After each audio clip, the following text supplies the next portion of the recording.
कैवल्यं दिव्यदृक्साक्षी आदिकर्तारं कृपानिधि प्रणतक्लेशनाशाय अनन्ताय नमो नमः। अल्पज्ञोऽहं सर्वज्ञोऽहं सत्सरणं जुगलरूपं त्वं नमामि। भगवान श्री करुणा सागर महाराज की जय। સત્કેવલ સાહેબ। આપણે 31 તારીખ એટલે સોમવારે સુધાતુષા આકાંક્ષા પૂરી થઈ અને 6ઠ્ઠો ક્લાસ, આજે ઉલટ ક્રિયાનો 7મો ક્લાસ છે। 7મો ક્લાસ, 7 દિવસ આપણે અહીંયા આમ ગણીશું તો એક સપ્તાહ આનો પૂરો છે એવું સમજીએ। ઉલટ ક્રિયા, ઉલટ ક્રિયા નો આશય મૂળ તો એ છે કે આપણે જ્યાંથી આવ્યા છીએ ત્યાં પહોંચવું। હવે કઈ કઈ રીતે પહોંચવું, એટલે આવ્યા છે એ કઈ રીતે આવ્યા છે અને જવાનું છે એ કઈ રીતે જવાનું છે ઉલટ ક્રિયામાં। તો જ્યારે આપણે ત્યાંથી આવ્યા ત્યારે તો આપણે કોઈ સાધન હતું નહીં, એટલે ખાલી આપણે જે રીતે અહીંયા આવ્યા છીએ ત્યારે તો આપણે પ્રણવ પણ નહોતો, જ્યાંથી ત્યારે જ્યાં હતા ત્યારે પ્રણવ નહીં, શ્વાસ વગરના હતા આપણે, કારણ કે પ્રણવ દેહ હજી બન્યો નહોતો, અંકુરી દેહમાં હતા। અને અંકુરી દેહમાં જ્યારે આપણે ચૈતન્યતામાં હતા ત્યારે ચૈતન્યતા સ્વરૂપ એ આપણી અંદર પોતાની અંદર સંપૂર્ણ રીતે ભરેલું હતું। એ અંકુર વિશે જ્યારે ચૈતન્યતા આવી ત્યારે અંકુર સજીવ થયો, જે રીતે અંશ ઘાટ વિશે આવ્યો, સ્થાન લીધું એની એટલે ઘાટ સજીવ થયો, એમ અંકુર પહેલા સજીવ કર્યો। એ જે અંકુર સજીવ કર્યો છે એને હજી કોઈ શ્વાસ લેવાની પ્રક્રિયા નહોતી। આપણે મગ ચણા આ તે એની અંદર બધા એમાં જોઈ છે, અંકુર એમને હોય છે ત્યારે કાંઈ શ્વાસ લેતો હોતો નથી। જ્યારે એને ફણગે છે, અંકુર જ્યારે ફણગવું થાય છે ત્યાર પછી શ્વાસોશ્વાસની પ્રક્રિયા એની અંતર બાહ્ય બે શરૂ થાય છે। અંતર જે પ્રક્રિયા થાય શ્વાસની એ મૂળની અંદર આગળ જતો જાય શ્વાસ ધીરે ધીરે, એટલે મૂળ આગળ વધતા જાય, અને બાહ્ય જે પ્રક્રિયા થાય એની અંદર પોતાનું બાહ્ય સ્વરૂપ એટલે ડાળો પાંદડાઓ એ બધું આગળ કાઢતો જાય। એ પ્રણવની શરૂઆત અંતર બાહ્ય શરૂ થઈ, પણ થઈ ક્યાંથી? તો મધ્યમાંથી। જે બાહ્ય જવાનો, ઉપર જવાનો એક ભાગ હતો, એક નીચે જવાનો, એટલે મધ્ય, એટલે મધ્ય છે એને આપણે કેન્દ્રમાં રાખ્યું, મધ્યમાં રાખ્યું, કે મૂળ છે એની શરૂઆત અને જે આપણે થડ છે એની શરૂઆત, એ બંનેની જે વચ્ચેની જે જગ્યા હતી એ મૂળ ચૈતન્યતા ત્યાં હતી। કૈવલ અને આપણી વચ્ચેની જે જગ્યા છે એ ચૈતન્યતા છે એવું સમજી લો અત્યારે। એવી રીતે માની અંદર જે બાળક હોય નાભીએ, એની નાભી જોડાયેલી હોય તો એની મધ્ય સ્થિતિ બાળક અને મા જે જગ્યાએ જોડાય છે એનું નામ નાડી છે, નાળ, નાળ જેને આપણે કહીએ નાળ। અને નાળનો વિષય પછી રૂપાંતર નાડીઓમાં થયું। 72,000 નાડીઓ નાળના કારણે વિકસી, એટલે એ જે વિકાસ છે વિકાસ પ્રણવની અંદર આવ્યો। આપણે જે હતા એ તો સ્થિર હતા, હવે એ જગ્યાએ પાછું જવાનું છે। અને ઉલટ ક્રિયા કેની કરવાની? જેમાં હું આવ્યો છું એની, કે હું કેમાં આવ્યો? કાનમાં, તો કાનમાંથી મારે સાંભળવામાંથી ઉલટ ક્રિયા કરવાની, અને શ્રવણ આકાંક્ષામાં જવાનું, શબ્દ માત્રામાં જવાનું, એવી રીતે ઉલટ ક્રિયા કરવાની ને દરેક ઇન્દ્રિયને। આંખમાં હું જ્યારે આવ્યો આંખમાં, તો આંખની આકાંક્ષા હતી નિરીક્ષણ અને રૂપ માત્રા હતી, એટલે ઉલટ ક્રિયા ત્યાંથી શરૂ થાય। જીભમાં આવ્યો, કારણ કે સ્વાદ માટે જીભમાં આવ્યો, રૂપ માટે આંખમાં આવ્યો, ધ્વનિ માટે જે નાદ માટે કાનમાં આવ્યો, સુગંધ માટે નાકમાં આવ્યો, એવી રીતે મને ઠંડી ગરમીની ઈચ્છા થઈ શીતોષ્ણની, એટલે ચામડીમાં આવ્યો, સ્પર્શમાં। આ જે સ્પર્શ ઇન્દ્રિયમાં લિંગ અને યોની મહત્વની છે, એટલે એને અહીંયા દેખાડી નથી, એ ગુપ્ત રાખેલી છે, સ્પર્શ યોની છે એ વધારેમાં વધારે।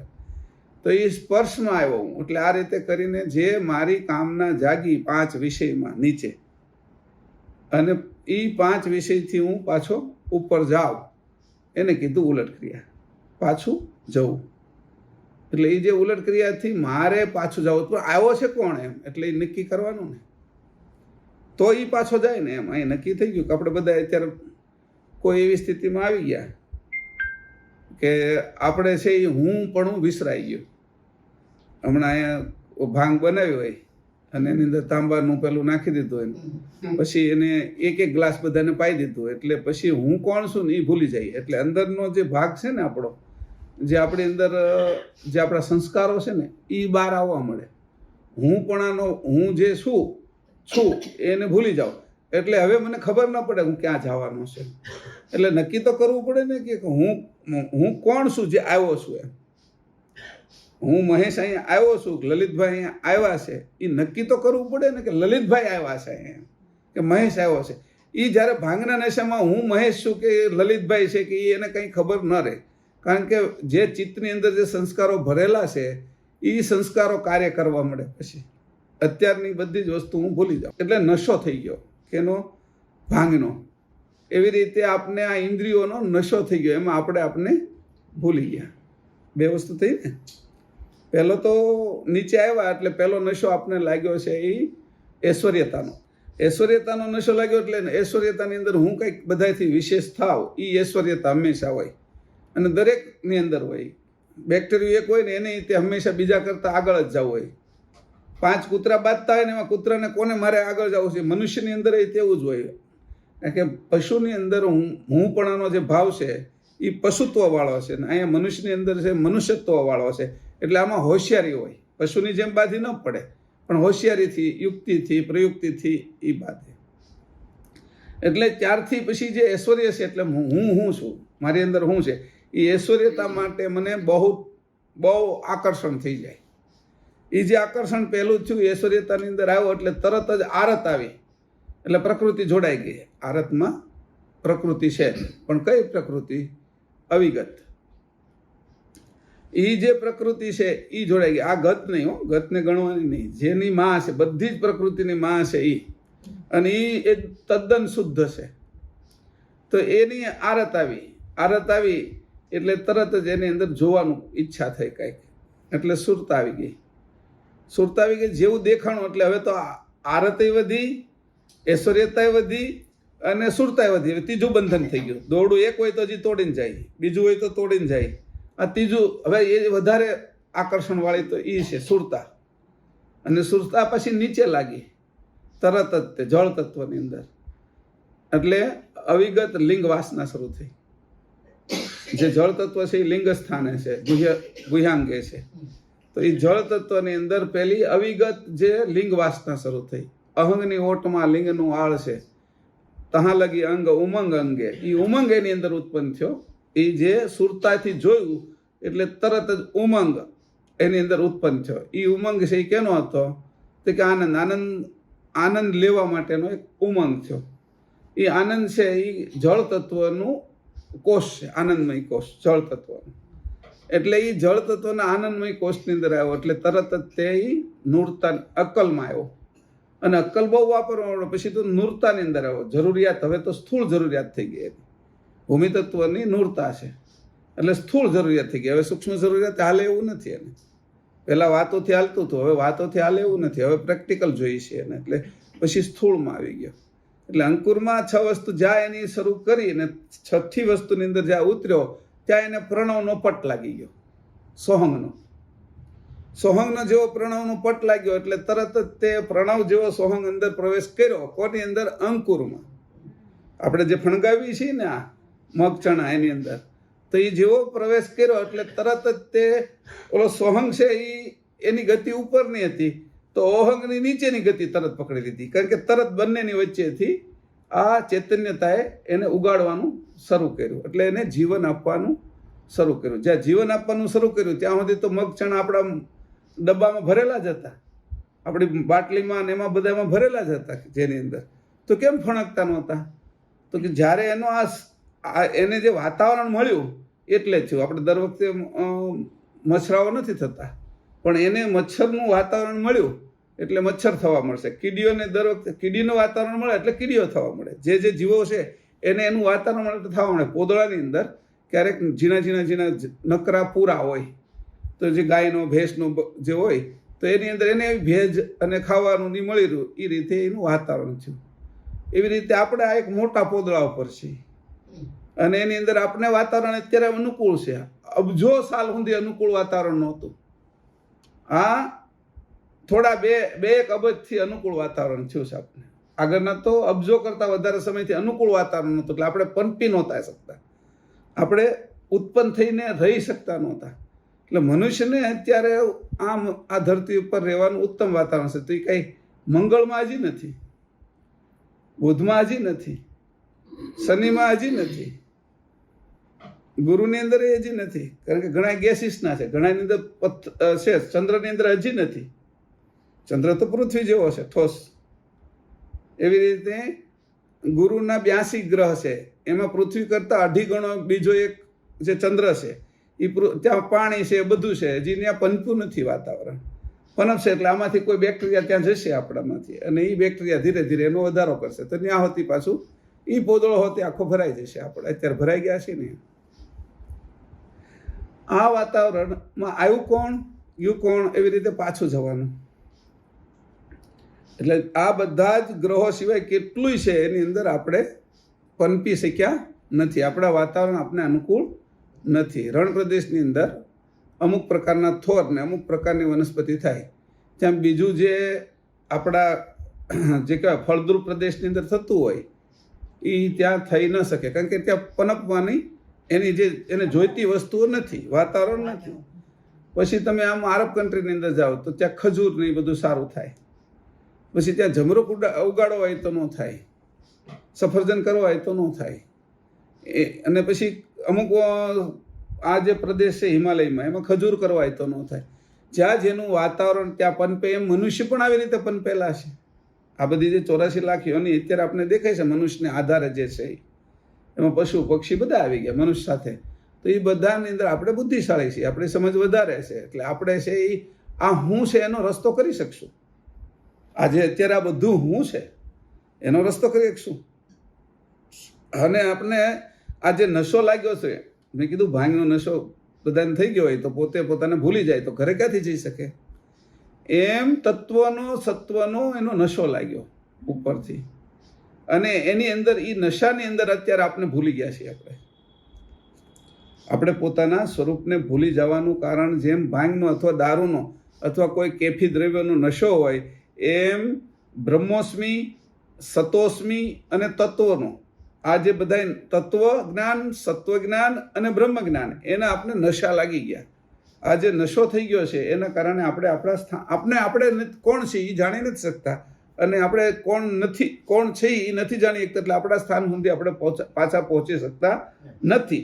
અને એના માટે આપણે કરીએ છીએ ઉલટ ક્રિયા. આ ઉલટ ક્રિયાનો ઉદ્દેશ છે. હવે ઉલટ ક્રિયા આપણે ક્રમશઃ લીધી. એટલે ક્રમની અંદર છેલ્લો હતું આપણે સુધા તૃષા આકાંક્ષાની. તો એની અંદર એ ખબર પડી કે ભાઈ આપણે ખાઈ છીએ તો એની પાછળ બીજો બધા ખાય છે. ખાલી આપણે ખાતા હોય તો આપણે પાછા એની અંદરથી છટકી શકીએ, સમજાણું? પણ આપણે ખાઈએ છીએ એની અંદરથી ઘણા ખાય છે, એટલે આપણે છટકવા એ નથી દેતા. આપણે જવું હોય ને છટકીને, આપણે ભૂખ્યું રહેવું હોય ને તો આપણે ભૂખ્યા નથી રહી શકતા, કારણ કે બીજાને ખાવું છે અંદર. ઓલા 5 તત્વોને તમે 15 મહિનો 2 મહિના રહે, ભલે ને 6 મહિના રહે, પછી ભૂખ્યા વધારે રહી શકાતું નથી. કોઈ યોગની દ્રષ્ટિએ રહેતા હોય એ વાત અલગ છે, એ બહુ જૂજ છે, પણ સામાન્યમાં એ નથી પ્રક્રિયા. એ રેર વસ્તુ છે, જૂજ છે, એની અંદર આપણે એને ગણતા નથી, અપવાદ કહેવાય એને. પણ જે વાસ્તવિક સ્થિતિ છે કે બધા 2 મહિના 6 મહિના સુધી ભૂખ્યા કેમ નથી રહી શકતા, કે હું એકલો ખાતો હોત તો ન રહી તો મને વાંધો નહોતો, પણ આ 5 તત્વો, 10 ઇન્દ્રિય, આ 3 ગુણ, આ અવસ્થાઓ, એ બધાય ખોરાક મારામાંથી લે છે, એટલે મને છટકવા ના દે. એક જણ કમાતો હોય ને 10 જણા ખાતા હોય ને ત્યારે ઓલા 10 જણા એની આગળ કામ કરાવે. એ ન જાય ને ઓફિસે કાતે તો પહેલા એને ફોલાવીને કે એની સેવા કરે, આ તે બધું કરે, પછી એને ખીજાઈને હોતી મોકલે, એને બાંધીને પણ મોકલે કે તું ઘા ધંધે જાય, અમે કે ના ખાઈ ન કર. એટલે આપણે આ રીતે કરીને આ અંશને એ ભૂખ લગાડે છે ને ભૂખ લગાડે છે એટલે આપણને ખબર નથી રહેતી કે કઈ રીતે હું આના નશામાં આવી જાઉં છું. જે ખાઈને એનો તરત નશો ચડે. જુઓ તમે પાણી પીવો, ખાઓ, નિરાતે ત્યાં ઊંઘાવા મળે છે પાછળથી. ક્યાંથી એવું આ નશો ચડે છે અંદર? નશો કેમ ચડે છે? એને નશો કેમ કીધું? નશે નસમાં ચડે છે. હા, જે ખાધું છે પીધું છે એટલે એ બધાને સુવરાવવાની ઈચ્છા કરે છે. એને બધાને આરામ આપવાની ઈચ્છા કરે છે. જે આરામ આપવાનું છે એટલે નશો એ નશે નસમાં ચડે છે. અને આ નશે નસમાં ચડેલો નશો એ મને મારું સ્વરૂપ દેખાડવા દેતો નથી. એ મને આંધળો રાખે છે. એવી રીતે સુધા તૃષા આકાંક્ષાની આપણે ઉલટ ક્રિયા કરીએ. હવે આવે છે સુગંધ આકાંક્ષા. સુગંધ આકાંક્ષા છે એ પેજ નંબર 321 ઉપર છે. કારણ કે અહીંયા પહેલી આકાંક્ષા છે ને એની સુગંધ આકાંક્ષા લીધી હતી. વાસ્તવમાં પહેલી આકાંક્ષા આપણે લેવાની હતી શ્રવણ, બીજી શીતોષ્ણ, ત્રીજી નિરીક્ષણ અને ચોથી એ આપણે ક્રમમાં ચાલ્યા. પણ અહીંયા કેવી રીતે આમ કર્યું છે, એનો શું મતલબ હશે એની એકવાર મેં વાત કરી હતી. તો આવા મતલબો પણ કાઢવાના કે આપણે જાગ્રત રાખવા કરે છે. પહેલું કે કઈ વાસ્તવમાં લહિયાની ભૂલ થઈ ગઈ છે કે પરમગુરુએ આ ઉપાય કર્યો છે કે જો આ રીતે હું ક્રમ તોડી નાખું તો એ જાગે છે કે નહીં, એને ખબર છે કે નહીં, એ મને ખબર પડે. એની હાટું કર્યું છે કે પછી તો એનો પાછો બેમાં સાચું શું છે એ હોતી કાઢવાનું આપણે. નકર વાતો કરીને બે વચ્ચે પછી આપણે તો એવા ને એવા જ રહીએ. એટલે અહીંયા ઉદ્દેશ એવો છે કે અહીંયા છે એ પરમગુરુએ આપણે જાગ્રત રહેવા માટે નથી કીધું, પણ લહિયાની ભૂલ છે અહીંયા કે બધી આકાંક્ષા આવી જાય. આડી અવળી હોય તો શું ફરક પડી જાય? લખવાવાળાને એની ખબર નથી કે ક્રમમાં જ આવી જોઈએ. હા, એને અભ્યાસ નથી. એને તો છે ને એ લખવાનું કીધું. હવે કોઈ બધા ક્રમમાં લખતા હોય એની અંદર એક જણ લખાવતો હોય ને બીજો લખતો હોય, અથવા એકનો એક જોઈને લખે છે. એમાં એને કંઈક પાણીની તરસ લાગી, ભૂખ લાગી, બાથરૂમ જવાનું થયું તો એની પછીનું મારે ક્યારેક ભૂલાઈ જાય છે. તમને હોતી ભૂલાઈ જાય છે, તમે યાદ રાખજો. તો એ વસ્તુ ભૂલાઈ જાય ને ઓલું લખાઈ જાય. હવે ત્યારે તો એક કાગળની કિંમત હતી એટલે લખાઈ ગયું. પછી એને એમ થાય કે હવે બધું આવી જ જવાનું છે ને તો કઈ ક્રમમાં 5 વસ્તુ આવી જાય. ભૂમિ, જળ, અગ્નિ, વાયુ ને આકાશ એમ કહેવાની ક્યાં જરૂર છે? ભૂમિ, અગ્નિ, જળ, વાયુ ને આકાશ એમ કહી દીધું તો શું વાંધો? 5 તો આવી જાય. પણ એને ક્રમ તૂટે એની ખબર નથી રહેતી. એના વિષયમાં એ નથી કે આટલી બધી આ હોશિયારીથી કામ કરવું પડે. એને તો ખાલી એને આપવામાં આવતી પાવલી 25 પૈસા ત્યારે આપવામાં આવતા એટલે એ આખો ગ્રંથ લખી દેતા, લઈ આવો. અને એવી રીતે હાથે લખાવતા. કેટલાય પહેલા પરમગુરુએ ભાઉભા પછી 4 જણા આગળથી એ ગ્રંથો લખાવ્યા. છોટમ, ભાઉભા અને પછી કંઈક 2 નામ બીજા છે. તો એ 4 જણાને લખાવતા હતા. 4 લહિયા હતા. એ એક વાર લખાઈ જાય પછી એનું આવી રીતે બીજાને લહિયાઓને લખવા આપી દે, બીજા આ છપાવવા માટે. પહેલાં બીજી વ્યવસ્થા નહોતી એટલે આ રીતે કરતા હતા. અને એ ગ્રંથો હજી આપણે આગળ પડ્યા છે. કારણ કે કાગળ એ મોટો હોય, કાગળની કિંમત વધારે હોય એટલે બગાડવાની ગણતરી ત્યારે બગડે તો ઓલાને કામ ન મળે. એટલે અંદરનું એટલું બધું બારીકાઈથી કોણ જોવાના છે? કારણ કે બધા ગ્રંથો તપાસવા માટે કોઈ તૈયાર હોય નહીં. હવે પ્રૂફ રીડિંગ છે એટલે બધા એ ખરખા નીકળે, પણ જ્યારે લખતા હોય ત્યારે આવી ભૂલ થાય તો એ ખરખી નીકળે નહીં. એટલે આ ભૂલ એની છે. પેલી આ વાત સમજી લીજો. લહિયાની ભૂલના કારણે હસ્તલિખિત ગ્રંથોની અંદર પણ ક્રમ ઉલટ સુલટ હોય છે. આ ધ્યાન રાખજો. એટલે એ જે ક્રમ ઉલટ સુલટ છે એને પાછો હરખો કરવાનો. પરમગુરુએ જે રીતે આપણે આપી છે સમજ, એ જ સમજમાં 84 તત્વોને જોઈ લેવાના. એ ક્રમમાં આવે છે. સ્થૂળ શરીર, સૂક્ષ્મ શરીર, કારણ, મહાકારણ ને પરમ, એ ક્રમમાં આવે છે. એના જ ક્રમની અંદર તત્વો, એના જ ક્રમની અંદર છે એ અંતસ્કરણ, એના જ ક્રમની અંદર એની અવસ્થાઓ, એ બધું ક્રમમાં લેતું જવાનું. તો આપને ખબર પડી જાય કે અહીંયા ભૂલ થઈ છે. એ રીતે અહીંયા હવે સુગંધાકાંક્ષા આપને પહેલી આપી. આમ તો પહેલી આમથી લઈ તો પહેલી જ આવે.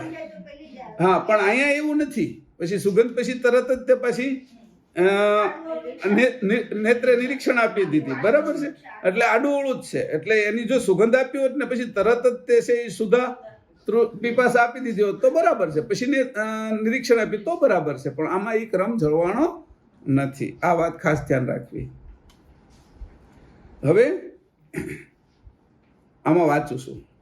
હવે નાસિકા દ્વારે નાના પ્રકારે પુષ્પાદિકની સુગંધ ગ્રહણ કરીએ છીએ તે પદાર્થની સુગંધ લેવાની ભાવના જ્યારે નિજ અંતરમાં થાય ત્યારે સંત પરમ ગુરુ ભોગ મૂર્તિને ભક્તિ પ્રેમ વડે જે સુગંધી પુષ્પાદિક સમર્પણ કરેલું હોય તેની ઉત્તર પૂજા થયા પછી તેની પ્રસાદી જે શરીરે સ્પર્શેલું છે તે માથે ધારણ કરીને પછી તેનું સેવન કરવું. શરીરે સ્પર્શેલું છે એ માથે લેવું. આ સ્થૂળ વસ્તુ દેખાડી છે. પછી આનું રહસ્યવાળાનો ગુપ્ત રસ્તો તમને પાછો કહેતો જાઉં. દાખલા તરીકે એની દાખલો આપ્યો પછી 322 પાનું પંચમ વેદ.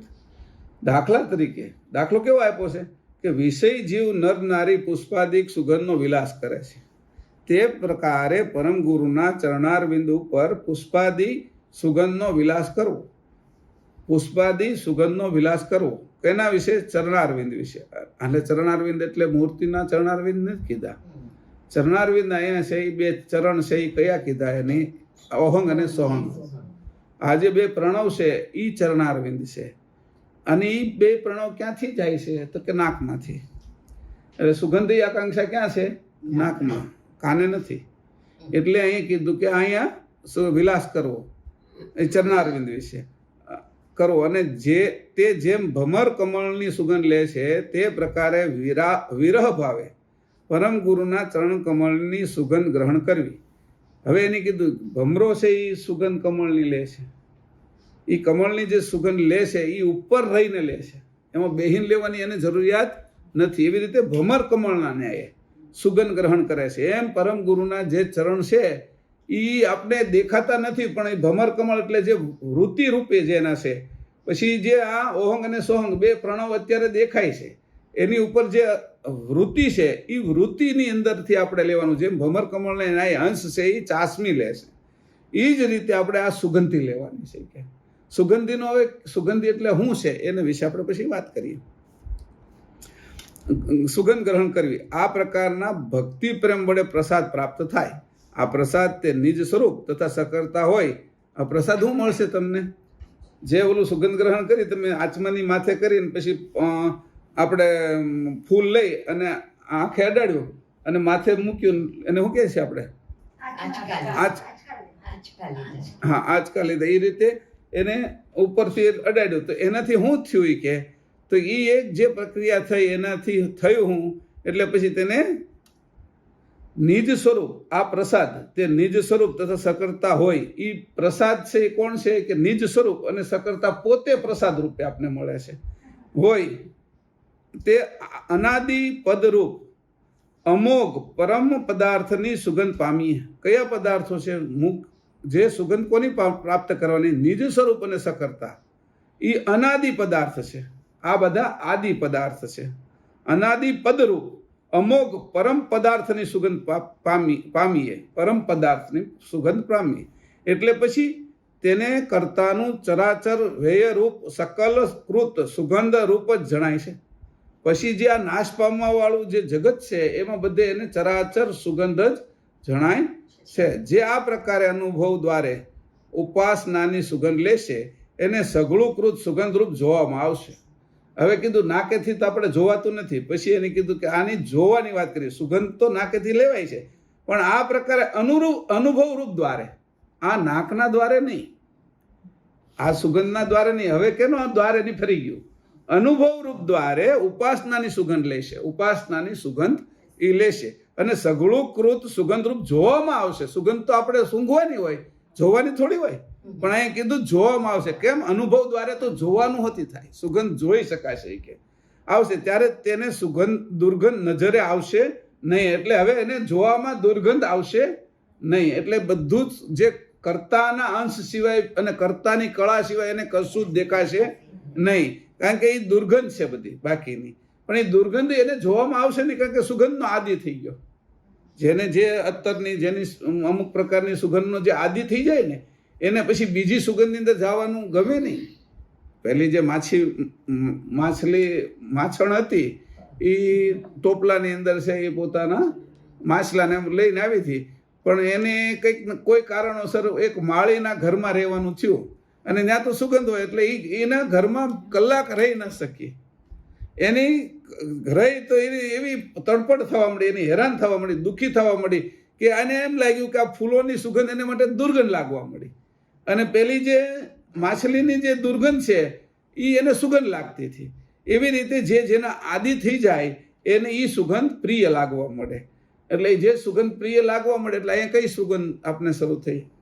આપને ખબર નથી એટલી વ્યવસ્થિત સુગંધના આપણે આદિ થઈ ગયા છે. શ્વાસમાં એક પ્રકારની સુગંધ છે આ બાજુની, એના આપણે આદિ થઈ ગયા છીએ. અને એ આદિ થઈ ગયા છે એટલે શ્વાસ લેવો આપણે પડે છે. જેમ સ્વાદની આધીન થઈ જાય આપણે, કોઈ બધું ભાવતું હોય ને એ જ વસ્તુ સામે હોય આપણી તો આપણેથી રહેવાય નહીં. એવી રીતે શ્વાસ સામે હોય તો આપણા વગર લેવાય લીધા વગર ન રહેવાય એવી સુગંધ શ્વાસમાં ભરેલી છે. અને એ સુગંધીના કારણે સાતે સાત ચક્રની અંદર આ શ્વાસ જાય છે ને આવે છે. એ સુગંધી શરૂ છે, પણ એટલી સહજ છે એ સુગંધ કે જેમ શ્વાસ સહજ છે એની કરતાં એની સુગંધ પાછી સહજ છે. એટલે શ્વાસ લઈએ છીએ એ આપણે શ્વાસ નથી લેતા, સુગંધ લઈએ છીએ. એ સુગંધ જે લઈએ છીએ ને એ શ્વાસ એમાં હવા આવી જાય છે ઓક્સિજનની. આ કોઈને ખબર નથી કે આ તમે જ્યારે આનાથી બહાર જશો ત્યારે ખબર પડશે કે આ શ્વાસની સુગંધ છે. ઘણી વખત કોઈ હુતા હોય, નાનું છોકરું ની હુતું હોય અથવા અમુક લોકો હુતા જે બીમાર હુતા હોય એના શ્વાસની અંદરથી જે દુર્ગંધ અથવા જે સુગંધ અમુક પ્રકારની આવતી હોય, નાનું બાળક હોય તો એ ઓરડાની અંદર કે રૂમમાંથી એક સુગંધ આવતી હોય એના શ્વાસની. પછી મોટો થાય ને પછી આ આદત પડી ગઈ ને એટલે હવે આપણે ખબર નથી પડતી કે આપણે સુગંધ લઈએ છીએ. શ્વાસ નથી લેતા આપણે. હકીકતમાં આપણી આદત છે સુગંધની. સુગંધની આદતના કારણે શ્વાસ આપણે વચ્ચે આવે છે એટલે લઈ લઈએ છીએ. આપણે આદત છે ગુલાબજાંબુ ખાવાની, એના સ્વાદની, પણ એની અંદર જે એનો મસાલો આવે છે, મોળ આવે છે જે, એ આપણે હારવાર ખાઈ જઈએ છીએ એટલે મળ થાય છે. એની અંદર જે સ્થૂળ ભાગ છે, જે પૃથ્વીનો જે ભાગ છે, સ્વાદનો ભાગ છે એ અલગ છે, અને પૃથ્વીનો જે ભાગ છે જેના કારણે આ ગુલાબજાંબુ છે એ સ્થૂળ બનેલું છે, સ્વાદ અલગ. અને ગુલાબ તો એને આપણે ખાઈ જઈએ છીએ સ્વાદ હાટું થઈ. સ્વાદ થોડો છે પણ પહેલું આપણે આખું ખાઈ જઈએ છીએ. એમ સુગંધી છે એ બહુ ઓછી છે અને શ્વાસ આપણે વધારે લઈ લઈએ છીએ. એવી રીતે શ્વાસોશ્વાસની જે પ્રક્રિયા છે એમાં પરમગુરુ લખે છે કે આ શ્વાસ આવે છે ને જાય છે એને હું એવી ઈચ્છા થાય છે કે આવે ને જાય છે એમ, તો કે એની અંદર એ સુગંધી છે, તારા 7 ચક્રની અંદર એ સુગંધી છે, સજાતીને આકર્ષે છે એટલે શ્વાસોશ્વાસની ક્રિયા થઈ રહી છે. આ વાત સમજજો. જે શ્વાસમાં સુગંધી છે, જો શ્વાસની અંદર કોઈ પ્રકારની સુગંધી ન હોત તો આ આપણા જે 7 ચક્રોની અંદર જે કમળ છે, 7 કમળ, એની અંદર એક સુગંધ છે. એ સુગંધ જે છૂટે છે એ લેવા એ આવે જ નહીં, પણ જે એની અંદર એ સુગંધ છે એની આમાંય સુગંધ છે એટલે સજાતી લેવા માટે એ આવે છે. એટલે શ્વાસોશ્વાસની ક્રિયા ચાલે છે એમ પરમગુરુ લખે છે. આ વાત એટલે ધ્યાનમાં આવે કે ભાઈ અને હું એવી ઈચ્છા થાય છે, જેમ આપણે કોઈ ઈચ્છા હોય તો આપણે કોઈ જગ્યાએ જાય ને, એમ એને શ્વાસને હું ઈચ્છા થાય છે. પછી આપને જે ગમતું હોય એ બાજુ વારંવાર જોયા કરીને આપણે જે આપને ગમતું હોય એ બાજુ સાંભળવાનું હોય કે આપણે અમુક પ્રકારના સંગીતના એને શોખ સાંભળવા ગમે છે તો એવા કોઈ કાર્યક્રમ હોય તો આપણે જઈએ ને એ સાંભળવા માટેના. તો એવી રીતે સુગંધ આ શ્વાસને એવી હું તલપ છે કે જેથી કરીને આવે છે ને જાય છે. આટલી બધી ખડતલ મહેનત કરે છે, એક ક્ષણ બેસતો નથી કે ખડતલ મહેનત શરૂ છે. શ્વાસની મહેનત ન હોય તો આપણે શું કામ મહેનત કરવી? શ્વાસ મહેનત કરે છે એટલે જ બધું ખાય તો એ જાય છે છેલ્લે, પ્રણવ જ ખાઈશ ને. એટલે એવી રીતે કીધું કે આ રીતે શ્વાસ છે એ સુગંધી છે એની. અને સુગંધ આકાંક્ષાને હવે ઉલટ ક્રિયા કરી કે દુર્ગંધ તને નજરે આવશે નહીં. દુર્ગંધ નજરે ન આવવાનું શું કારણ છે કે હવે તું સુગંધીની અંદર આકર્ષાઈ ગયો છે અને તને આ જ સુગંધ હવે ગમે છે. હવે એ જ તે વસ્તુ છે દુર્ગંધ. એ પછી ઓલો ગેંગો હોય જે મળની અંદર રહેતો હોય, એ ગેંગાને કાળો ડિબાંગ હોય એને તો દુર્ગંધ જ ગમે છે. અને મધમાખીને તો ઓલી સુગંધ ગમે છે, ભમરાને સુગંધ ગમે છે તો એ સીધો ફૂલ ઉપર જાય છે. અને ગેંગો એ જ વૃક્ષની નીચે જે મળ હોય છે જે ખાતર તરીકે એમાં બેઠેલો હોય, અને આ છે એ વૃક્ષ જે ઉપર ફૂલ આવેલું છે એની અંદર બેઠેલો હોય. બેની અંદર ફરક શું છે? આ સુગંધીમાં છે ને આ દુર્ગંધની અંદર છે. બે જેની આદત છે એ પ્રમાણે થાય છે. એવી આદત આપને કઈ પડી ગઈ સંસારની, એટલે વારંવાર સંસારની અંદર આપણે આવી અને જાય છે. આ આદત પડી ગઈ. હવે કીધું સુગંધ આકાંક્ષા તો નાક દ્વારે છે, પણ છતાંય તમે એ કે જોવાનું કેમ કહો છો? કે સુગંધરૂપ જોવામાં આવશે. કૃત સઘળું સુગંધરૂપ સઘળું કૃત સુગંધરૂપ જોવામાં આવશે કે તો તું સુગંધને જ જોઈશ?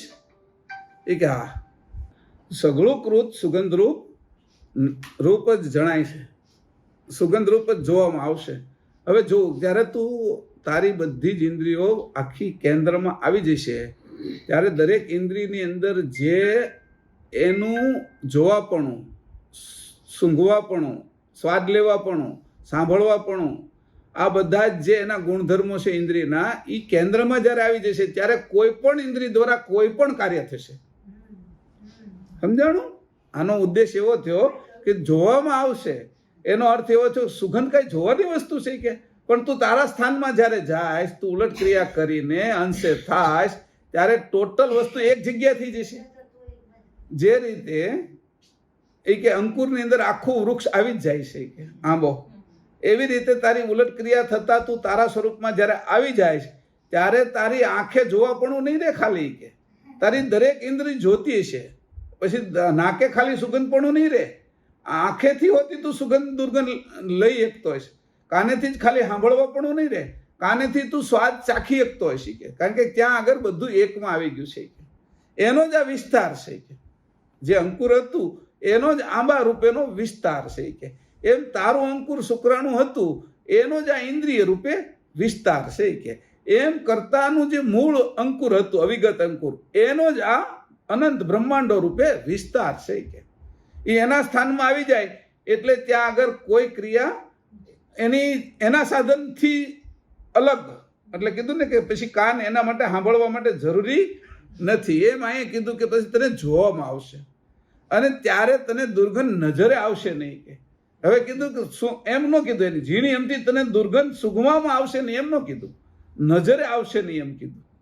હવે દુર્ગંધ કે સુગંધ એ નજરનો થોડો ખેલ છે કે, પણ જ્યારે તું ઉલટ ક્રિયા કરીશ ત્યારે તારા સ્વરૂપમાં આવી જાય તો ત્યાં તો બધું એકમાં છે કે ઓલ ઇન વન.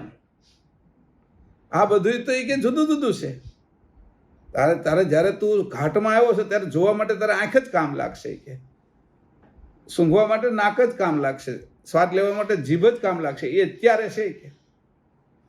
પણ જ્યારે તું તારા સ્વરૂપે ઉલટ ક્રિયા કરીને પાછો પોતાના સ્વરૂપમાં જાય ત્યારે દરેક કામ એકથી થશે અને એકમાં જાવું એ જ અદ્વૈત છે કે.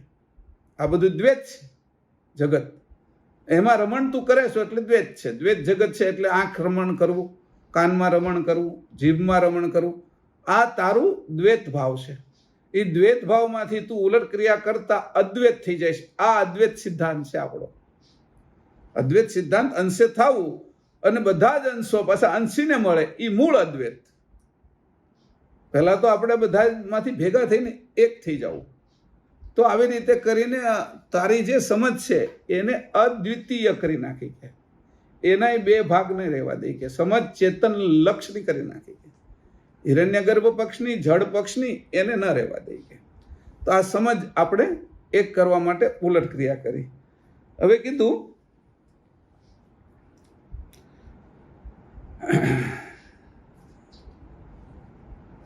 હવે આજે આ આકાંક્ષા છે ને સુગંધ આકાંક્ષા, ઈ આકાંક્ષાના કારણે આપણે આ પૃથ્વી ઉપર ટકેલા છીએ. જો સુગંધ આકાંક્ષા ન હોય તો પૃથ્વી આપને ન પકડે અને આપણે પૃથ્વીને ન પકડે, એટલે પૃથ્વીથી આપણે છૂટા પડી જઈએ. કારણ કે સુગંધ છે એ સજાતી આકાંક્ષા છે પૃથ્વી તત્વની, બરાબર? એટલે સુગંધ આકાંક્ષા છે એના કારણે જ આપણે પૃથ્વી ઉપર છીએ. જે દિવસે સુગંધ મટી જશે, પૃથ્વીની ગંધ માત્રાથી આપણે છૂટા થઈ જઈશું એટલે તરત જ જળની અંદર વાસ કરશું. પરમગુરુ લખે છે કે તું જે ટક્યો છો અહીંયા એનું કારણ છે સુગંધ આકાંક્ષા તારી છે, એટલે સુગંધ ગંધ માત્રા. હવે જ્યારે પૃથ્વીનો નાશ થાય ત્યારે ક્યાં જાય છે કે ગંધ માત્રામાં. એટલે તું માત્રા હજી તારી શરૂ છે એટલે પૃથ્વી ઉપર છો ગંધ માત્રા. હવે ગંધ માત્રાનો નાશ થાય ત્યારે ક્યાં જાય છે કે જળમાં. તો જળનો નાશ થાય ત્યારે ક્યાં જાય છે કે તો રસ માત્રામાં જાય છે. એ રીતે પરમગુરુએ કીધું એવી રીતે ક્રમશઃ પછી કે રસ માત્રાનો નાશ થાય તો અગ્નિ તત્વમાં, અગ્નિ તત્વનો નાશ થાય તો રૂપ માત્રામાં જાય. એવી રીતે 10 ઈખણા આપી એની કે 10 ગતિ છે કે આ 10 ગતિમાંથી તું પૃથ્વી ઉપર ટકે છો એનું કારણ સુગંધ આકાંક્ષા છે. ગંધ માત્રા નહીં, સુગંધ આકાંક્ષા. ગંધ માત્રા છે એ પૃથ્વીની છે પણ તારી જે ટકવાની, પૃથ્વીમાં ટકવાની એ આકાંક્ષા છે, એટલે એને સુગંધ આકાંક્ષા કીધી. તારી વ્યક્તિગત છે એ આકાંક્ષા છે, અને જે વ્યાપક છે પૃથ્વીમાં ભરેલી એ માત્રા છે. આ વાત બેને જુદી પાડી દેવી કે જે પૃથ્વી સાથે સજાતી તને કોણ કરે છે? તો પૃથ્વીની જે ગંધ માત્રા છે એની સાથે મારી મને સુગંધ આકાંક્ષા સજાતી કરે છે. એટલે પૃથ્વી ઉપર હું હરી ફરી શકું છું, રહી શકું છું, એની સાથે મને પ્રીત થાય છે, અને પૃથ્વીના પદાર્થો હું આરોગીને અન્નમય કોષને પુષ્ટ કરી શકું છું. ભૂમિ તત્વનો અન્નમય કોષને, અને એ અન્નમય કોષ જ્યારે પુષ્ટ થાય છે ત્યારે મારું શરીર સ્થૂળ બને છે, અને સ્થૂળ શરીર બનેલું છે એટલે હું આ પૃથ્વી ઉપર રહી શકું છું. આ આકાંક્ષા છે કે પૃથ્વી ઉપર. હવે એને કીધું કે ભાઈ આ સુગંધ આકાંક્ષા જ હું ટકું છું, એનું શું કારણ? તો કે અનુભવ કર્યો હતો આપણે, પેલો ભીમ, ઓલા આપણે જે કુંભકર્ણ હતો એને જગાડવા માટે જતા હતા તો એ જાગતો નહોતો. એના કાનની અંદર ઢોલકા વગાડ્યા, શરણાઈઓ વગાડી, તો એ આ જે શ્રવણ આકાંક્ષાથી જાગ્યો નહીં. કેટલાય અવાજ કર્યા, ઘણાય છે એ એના કાનમાંથી નાકમાં નીકળતા, મોઢામાંથી આંખમાં નીકળે ને એવા હોતી એમાં દેખાડ્યા. એવું લખ્યું છે હોતી રામાયણની અંદર. રામાયણ મેં વાંચ્યું છે, એમાં લખ્યું છે હોતી કે આવો વિશાળી હતો એ કે. પછી એને એ કર્યું તો એ આકાંક્ષાથી જાગ્યો નહીં. પછી પેલા ભાલાઓ ખોક્યા, કારણ કે વધારે કેટલા તો ભાલા, એ સ્પર્શ માત્રા હતી એની, તો સ્પર્શ માત્રાથી જાગ્યો નહીં. પછી એને શું કર્યું કે જ્યારે એનો હોશિયાર માણસ હતો ને, આ તત્વનો જાણનારો, એ આવ્યો. એ કે ચારે બાજુ એને ભાવતા હોય એ બધા જ જે સામગ્રી છે, એને વ્યંજનો છે, એને તમે મોટા મોટા તવાઓ ઉપર, મોટા મોટા તપેલાની અંદર રસોઈ બનાવવા મળો, એની સુગંધ એના નાકમાં જશે ને એટલે જાગશે. કારણ કે પૃથ્વી તત્વ ઉપર કોઈને જાગૃત કરવા, જાગૃત કરવો છે એટલે સપના અવસ્થા એ છે જળ તત્વની, અને એમાંથી તમારે લાવવાના છે એને પૃથ્વી તત્વમાં, જાગ્રત અવસ્થામાં. સમજાણું? એટલે જેવી નાકમાં આ બધી ખાવાની સુગંધ ગઈ એને, એટલે અંદરનું જે ગંધ માત્રા છે આ આકાંક્ષા જાગી, અને આકાંક્ષાએ એને ગંધ માત્રા દ્વારા જાગ્રત અવસ્થાની અંદર લાવ્યા. આ અંકુરોને આ જ રીતે ભૂમિ જાગ્રત અવસ્થામાં લાવે છે. આજે આપણે વાવી છીએ ને એ કુંભકર્ણ જ છે બધા. એ કુંભકર્ણને કેવી રીતે જગાડે છે? તો કે એની અંદર આ જે ગંધ, એને પૃથ્વી સાથેનો જે સંબંધ થાય છે એના કારણે મહદ ગંધ માત્રા આની આકાંક્ષાની અંદર અડે છે, એટલે એ જાગ્રત થાય છે. જાગ્રત થવાનું આ કારણ છે, ને એની અંદર ચૈતન્યતા મૂકી છે, એ ચૈતન્યતા એને જાગ્રત કરે છે. નકર કઈ એને જાગ્રત થવું નથી, કુંભકર્ણને તો હોય જ રહેવું હતું. અને આ જે જગાડ્યો એટલે તરત જ એ હવળવા મળ્યો, અને જે ભાવતા ભોજન જેવું જોયા એની, એટલે બીજું કાંઈ પૂછ્યું નહીં. એને ખાવા માટેની જ એક દાજ થઈ ગઈ, પેલા ખાઈ લીધું બરાબર, ખાવાનું ઓલા લોકોએ આપી દીધું. પછી તૃપ્ત, મને જગાડ્યા હું કામ? પછી પૂછ્યું એની, પછી નહીં, આ તો ગંધ માત્રા હતી, ગંધ માત્રાએ જાગ્રત કરી દીધું એને. એ જ ગંધ માત્રાએ બધા જ જીવ જંતુઓ અહીંયા ટકેલા છે, પણ એનો જાણનાર કોક હતો તો કીધું. બાકીના બધા જગાડવા જાય તોય કે ન જાગે. કેટલી હેરાન પડે, કેટલું લોહી કાઢી નાખ્યું હતું એને, ભાલા મારીને, તલવારો મારીને. તો આ એને આસાનીથી કેવી રીતે જગાડ્યો, ટેકનિકથી કેવી રીતે જગાડ્યો, કઈ તત્વ કઈ રીતે કાર્ય કરે છે એ જાણતા હતા ત્યારે ને. તો આવી આ સુગંધ માત્રા, સુગંધ આકાંક્ષા છે, એને આપણે ઉલટ ક્રિયા કરવાની. આ ઉલટ ક્રિયાનું પાછું બીજું સ્થાન છે કે તત્વના સ્થાન છે આમાં. તો કે ભૂમિ તત્વ ગુદા સ્થાન છે, જળ તત્વ લિંગ સ્થાન છે, અગ્નિ તત્વ નાભી સ્થાન છે, વાયુ તત્વ હૃદય સ્થાન છે, ગત આકાશ તત્વ કંઠ સ્થાન છે. બરાબર છે? આ તત્વના સ્થાનો છે. એમાં આ જે ભૂમિ તત્વ ગુદા સ્થાન છે એનું, અને ત્યાં આગળ અપાન વાયુ બેઠો છે. હવે કીધું કે ખાલી આ આકાંક્ષાથી કામ નહીં થાય કે, તો કે આકાંક્ષાથી તો અહીંયા ટકાશે નહીં પૃથ્વી ઉપર. આકાંક્ષા તો થઈ ગઈ, પણ પછી આકાંક્ષાની સાથે ભૂમિ તત્વની ગંધ માત્રા ક્યાં મૂકેલી છે કે, અને સુગંધ આકાંક્ષા ક્યાં છે? તો કે નાકે. તો નાકે તરત જ બીજું કામ શરૂ થાય છે કે શ્વાસોશ્વાસની ક્રિયા. નાકનું એક કામ નથી, જેમ જીભનું છે એ અક્ષરો, અને તો નાકે તરત જ એને શું કામ તમે છે? સુગંધ આકાંક્ષાનો સંબંધ સીધો પ્રાણ સાથે છે, શ્વાસ સાથે છે. શ્વાસના કારણે, હવાના કારણે જ સુગંધ અંદર જાય છે. એટલે તરત જ તે આનું પટ્ટો સીધો ઉતરી અને સીધો જ તે પ્રાણ ઉપર વયો જાય. એટલે એ પ્રાણ જાગૃત થાય છે. હવે આના કારણે, ગંધ માત્રાના કારણે, સુગંધ આકાંક્ષાના કારણે પ્રાણ જાગૃત થાય છે. અને પ્રાણ જાગૃત થાય છે એટલે એ શું કરે છે? પ્રાણ કયા છે કે, તો કે 5 પ્રાણ જાગૃત થાય છે. એટલે કીધું હવે એ જે તત્વ છે એ બેઠા છે એના સ્થાન ઉપર, પણ વાયુ ક્યાં બેઠો છે? તત્વનો વાયુ એનું સ્થાન અલગ છે. તત્વ ક્યાં બેઠા છે? તો કે ગુદા સ્થાને ભૂમિ તત્વ છે, ગુહ્યાંગે છે એ જળ તત્વ છે, નાભી સ્થાને અગ્નિ તત્વ છે, હૃદય સ્થાને વાયુ તત્વ છે, અને કંઠ છે ત્યાં ગત આકાશ તત્વ છે. એ તત્વનું સ્થાન તમે બતાવ્યું કે, પણ વાયુનું સ્થાન પાછું અલગ છે. કે તત્વ છે વાયુ છે કયા? તો કે ભૂમિનો અપાન વાયુ ક્યાં છે? તો કે ગુદા સ્થાને. હવે ભૂમિ બે ગુદા સ્થાને છે, ભૂમિ તત્વ ગુદા સ્થાને છે ને વાયુ ગુદા સ્થાને છે, અપાન વાયુ. બીજા બધાની અંદર ફરક છે. તો કે કેમ? કે પૃથ્વી ઉપર ટકવા માટે બે એક સ્થાને હોય ત્યારે આપણે ટકીએ છીએ. ભૂમિ તત્વનું બળ જ્યારે વધે ત્યારે જ આપણે પૃથ્વી ઉપર ટકીએ છીએ. એટલે એ તત્વનું બળ વધાર્યું ને ત્યાં આગળ ગણપતિને બેહાર્યા, એટલે વજનદાર. વજન મૂકો તમે તો અમુક વસ્તુ ઉડે નહીં. સમજાણું? આપણે નકર ઉડી જાય એવા હતા આ બાજુથી, એટલે એની વજન મૂકી દીધું નીચે. એટલે ગુદાસ્થાને પકડી રાખે. વજન છે આપણે કાગળો મૂક્યા છે, આ તો પેપર વેટ કેમ મૂકીએ છીએ? તો આપણે બધા કાગળ જેવા છીએ. પેપર વેટ મૂકેલું છે ગુદાસ્થાને આપણું, અને એ છે એ અપાન વાયુ અને ભૂમિ તત્વ બે પેપર વેટ છે. એટલે પૃથ્વી ઉપર આપણે રહી શકીએ છીએ. આ પછી વાત સમજવા જોઈએ. પાનવાયુ ક્યાં છે? તે કે હૃદયમાં. આજે શ્વાસ લીધો, હવે પાંચે પાંચ કામ કરે. હવે સુગંધ આકાંક્ષાની સાથે જો આ બધું કામ એની મેળે કરવા મળે, આપણે એની ખબર નથી. આકાંક્ષાની સાથે અંદર જાય છે તો કે હૃદયમાં રહ્યો છે. હવે આને હૃદયની અંદર શું કામ મૂક્યો? એ ભૂખ તરસ લગાડે છે આ પ્રાણવાયુ, અને એ હૃદયની અંદર આપણે એને મૂક્યો છે. તો હકીકતમાં પ્રાણવાયુ આવો હોય તો લિંગ સ્થાને આવવો જોઈએ ને, એને હૃદયમાં મૂક્યો કે એને હવે વાંધો નથી. પેલું એક પકડાઈ ગયું ને પછી બીજાનો વાંધો નથી, કે પછી તમારે એમાં ફિટ કરતું જવાનું છે. પછી ઉદાન વાયુ છે એ ક્યાં મૂક્યો? તો કંઠ સ્થાને. એ શું કરે છે? શ્વાસોશ્વાસની ક્રિયા કરે છે. શ્વાસ છોડવો અને લેવો. વ્યાન વાયુ શું કરે છે? ચામડીમાં આ વાયુ કાઢી અને એની સાથે પરસેવો કાઢે છે. સમાન વાયુ શું કરે છે? નાભી સ્થાને બેઠો બેઠો પાચન કરે છે. તો પાંચે પાંચ તત્વો અને પાંચે પાંચ વાયુ એનું કામ.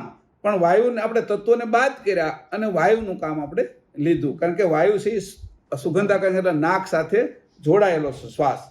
હવે અહીં કીધું કે શ્વાસ છે એની અંદર પાંચ તત્વોના પ્રાણ થયા. પછી હવે જ્યારે અહીંથી આપણે ગયા તો પાંચે પાંચ તત્વોના પ્રાણ થયા, અને ઉપપ્રાણ તે કુર્મ કલકલ ધનંજય દેવદત્ત નાગ, એ પાંચ એના લેવાતા અને છોડાતા. એ રીતે શ્વાસની અંદર આ પ્રાણ થયા.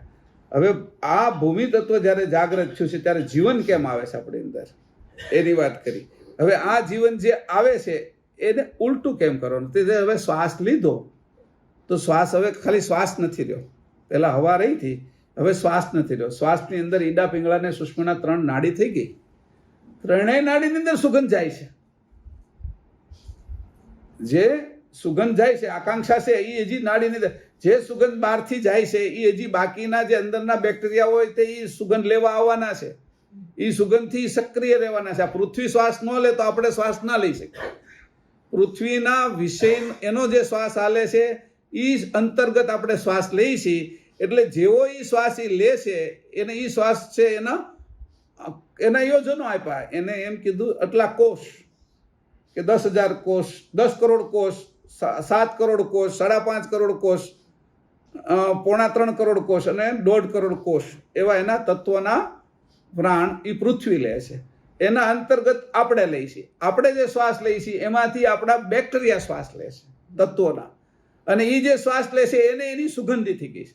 જેમ આપને સુગંધી થઈ ગઈ છે એની આપને ખબર નથી. શ્વાસની અંદર જે સુગંધી છે એટલી સહજ થઈ ગઈ છે, એ સુગંધીની આપને ખબર નથી. હવે આ શ્વાસ લેવા માટે પહેલા લોકો જે અંદર બેઠા છે એ બધા જીવો, શુક્રાણુ સહિત, અંડાણુ સહિત બધા જીવો, શ્વેતકણ, રક્તકણ સહિત, કારણ કે એ બધા જીવો છે અંદર. એ જે જીવો છે એમાંથી જ આપણે બન્યા છીએ, એક જીવમાંથી. એટલે જીવો છે એ તો નક્કી થઈ ગયું. અને આપણે શ્વાસ લઈએ છીએ એના અંતર્ગત આ બધા શ્વાસ લે છે એ નક્કી થઈ ગયું, કારણ કે આપણે મહદના અંતર્ગત આપણે શ્વાસ લઈએ છીએ. એટલે એ શ્વાસ જે લે છે એની આકાંક્ષા પણ આપણે બધા બેક્ટેરિયાની આકાંક્ષા એ આપણા સુગંધ આકાંક્ષાની સાથે મળેલી છે. અને આપણી સુગંધ આકાંક્ષા છે એ પૃથ્વીની સુગંધ આકાંક્ષાની સાથે મળેલી છે. એટલે આ રીતે કરીને સુગંધ આકાંક્ષા છે એની આપણે ટેવ પડી ગયેલી છે. નકર શ્વાસ આપણે લઈ નહીં. પછી તો શ્વાસ લઈ નહીં તો શરીરની શું જરૂર છે? શ્વાસ લઈ છીએ એટલે શરીરની જરૂર છે. શ્વાસ શરીરની જરૂર છે એટલે શ્વાસ લઈએ છીએ આપણે, કે શ્વાસની જરૂર છે એટલે શરીર લઈએ છીએ, એની ક્યારે આપને ખબર પડે? આ જે શ્વાસ છે એની મને એવી ટેવ પડી ગઈ છે, જ્યારે હું મારા સ્વરૂપે થાવ ત્યારે મારે શ્વાસ લેવો ન પડે, તો પછી મારે શરીરની શું જરૂર છે? જ્યારે શ્વાસની જરૂર નથી તો શરીરની જરૂર નથી.